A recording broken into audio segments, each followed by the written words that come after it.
শ্যামকে যখন আজকে একটা প্রবাসীর গল্প শেয়ার করি। যার গল্পটা শেয়ার করতেছি বিকাল শেয়ার কেউ না, পানে আমারই বন্ধু, আমারই ভাই।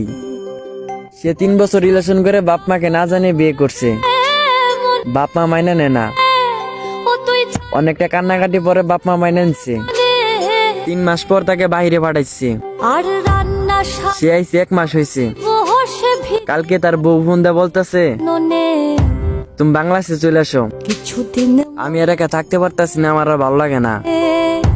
তারপর আমার বন্ধু বলতেছে 7 লাখ টাকা দিয়ে প্রবাসে আইছি, এখন যদি বাংলাদেশে চলে যাই পাড়ার লোকে কি বলবে। এগুলো অনেক কিছু বউকে বোঝানোর চেষ্টা করছে। বউ ফোনটা কাইটা দিয়ে 2-3 ঘন্টা পরে সে গলায় ফাঁসি দিয়ে মারা গেছে। তো গাইস, তোমাদের 2টা হাত পায়ে ধরে বলতেছি, শ্যাম কেউ নতুন নতুন বিয়ে করে এই দূরপ্রবাসে চলে এসো না। আর ভিডিওটা শেয়ার করে দিও, শোনবে আরেকজনের দেখার সুযোগ করে দিও। সবাই ভালো থাকবে। ওরে শ্যাম সায়রে না